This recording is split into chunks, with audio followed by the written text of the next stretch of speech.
Hello Live Wires, Heather Boyd Wire here, and today it's Tip Tuesday. Today I'm going to show you how I make one of these jig templates. This is for the Artistic Wire Deluxe Jig Kit. I have these blank templates that you can print out to make your own jigs. And what I basically do is I usually just make my piece first, and then if I have to bend it back so it's more flat, I can go ahead and do any adjustments that I need. So then I'll just take the paper, the printout, and I'll place this on the printout, and I'll do an approximate positioning for where all the wires and the kind of circles and stuff should go. So as I go on both sides of the wire there, just bring this down. I'll center it a little better after, but this will just kind of give you an idea of where the pegs should go, and just down. And the feet I'm going to do a little bit differently than I did there. This will go up here, and then the head is going to start around here. So this just gives me like a really approximate idea of what I want. And then say this is going to be the center point down this line, and then we're going to count out. So 1, 2, and we're just going to do a point where the peg will go, and then here 1, 2, and there. And then over here we go 1, 2, 3, 1, 2. And we'll do the same thing here. 1, 2, 3, 1, 2. So now we have sort of a basic position for these, and this is going to be our center line. I'm going to draw it out after, but this will give us an idea for how to position these on the jig. So for that, we're just going to go ahead and we're just going to start with one. We'll start with that one, and then we're going to go across. So 1, 2, 3, 4, 1, 2, 3, 4, and then as you go, put your plugs in the back so they don't come out. So we'll just stick those little plugs in there, put it back, and then we're going to go count down 1, 2, 3, 1, 2, 1, 2, 3, 1, 2, and then here 1, 2, 3, 1, 2, 1, 2, 3, 1, 2. So I'm also going to add a peg just a little bit to the left of the center to bend it up for the neck. So to test the jig, I'm just going to put the skull bead on the wire. I'll link up the tutorial below where I made the skeleton, and now we're going to leave just a little bit to one side, maybe about 8 inches. Bring it around, and then twist this one around to hold it in place. So just hold it, twist it around a couple of times, and then that's going to form one of the arms. So then we'll get another piece of wire, leave about the same amount for the other arm, just put it here to one side, and we want to bend this wire around. So once around here, and then as in the previous video, we're just going to secure it at the shoulders. So bring it around once, and then once on the other side. It's a little tricky because the wires are long. Bring this one around to the front, and then just twist it around, and then that way it secures the wires in place. So you have these 2 wires out for the arms, and then now this one will get wound around for the rib cage. So let's just wind this one around here one time, and we can form the rib cage after. But what you want to do for the arms is we're going to take it back onto the jig, bring it here, make sure this wire stays centered just in the middle there, and we want to hold it in place. This is going to help it that will just help it to stay in place. So we're going to bend that one around, around here. You could just put a nail in there to hold it as you give it a little jog back in there.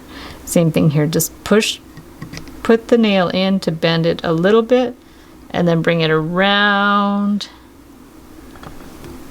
like that, and then hop over, put it back in there to give it a little bit of a jog. Same thing here. We're actually going to just stick the nail in, bend it a bit. Now to make the hands, we're going to go around 3 times. So 1, 2, 3. And then after, we could twist it around there. So let's do the same on this side. Bring it around like that. Stick your nail in, bring it back, give it a little jog. Bring the nail back here, jog it around, and twist it around once. Bring the nail back over, bend it straight down. Again, bring the nail down, give it a little jog, and now we're going to go around this one 3 times to make sort of pseudo fingers. So 1, 2, 3. So now we have the arms done. So to make the rib cage, we're going to have to remove it. So just take that off, remove these, and we're going to twist this around to make the rib cage. Now we'll just want to finish the hands, so you can hold this with your pliers if you like. Just bring this one in and give it a little bit of a bend where the wrist would be. Just use your round pliers to help out a little bit.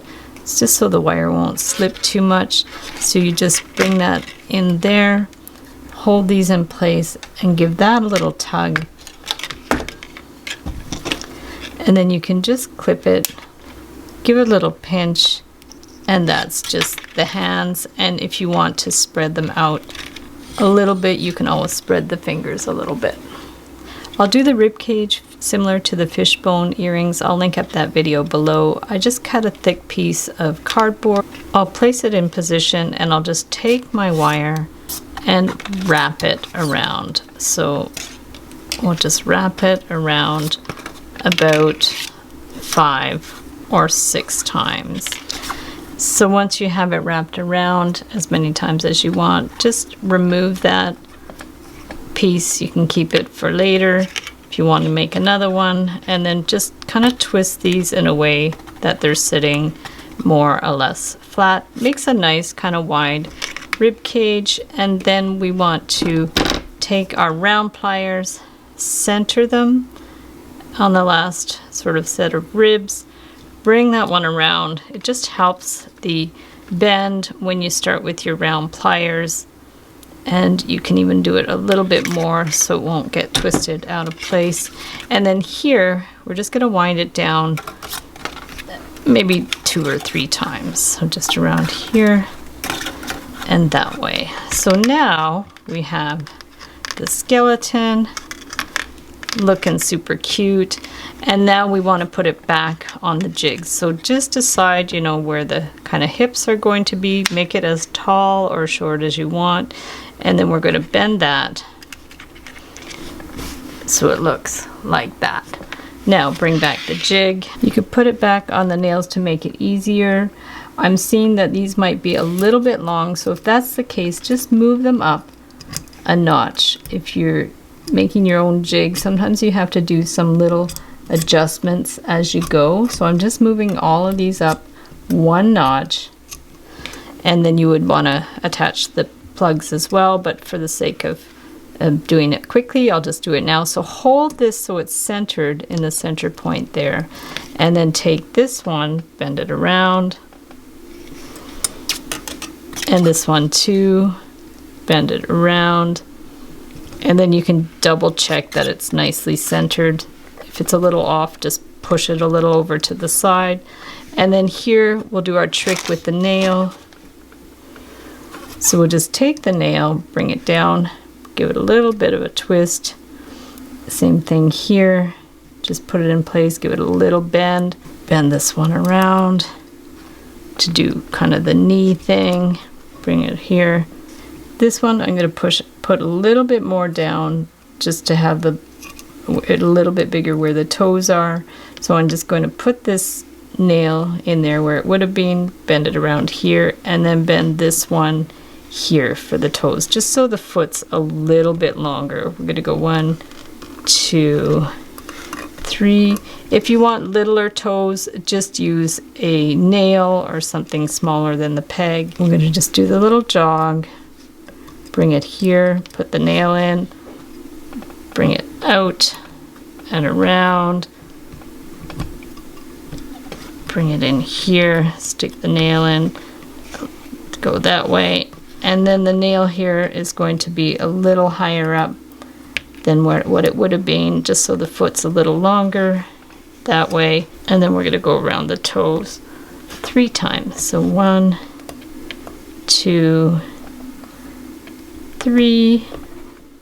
So now we want to remove it carefully from the jig. We'll lift it right off. I ended up putting little plugs on the back so it was easier to do the foot similar to how we did the hand. We'll just take the round pliers, help it out a little bit, bring it around.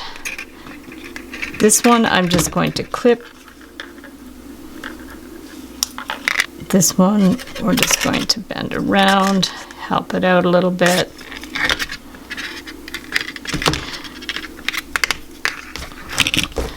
I'm going to give this one a full turn, and then I'm actually going to do the loop so it can stand up. So what we can do from that is just push this one back, bend it just a little to one side, and then get your round form. I'm using a pill bottle, and do a loop around it. So just do this loop around, bring it around here, and this way you can make it standing. So we're just going to twist that around a couple of times, and then we can cut that one. So we're just going to give that a little clip. And then from there, you can just position the skeleton in any way you want. Get your flat pliers if you need to adjust it a bit, and just play around with it till it's the shape you want. So if we want him standing, just bring this one more to the front, and then this one kind of bend it back and up, and this one we can kind of bend it back and that way, and then this one if we want to make him kind of running. I used a thin wire for the sample, but you can use 18 gauge wire for your finished one. I'm just going to bend that one up like that, and we can kind of make him running if we want. So we're just going to bend that one down and up, and this one that way and that way, and then the foot out that way.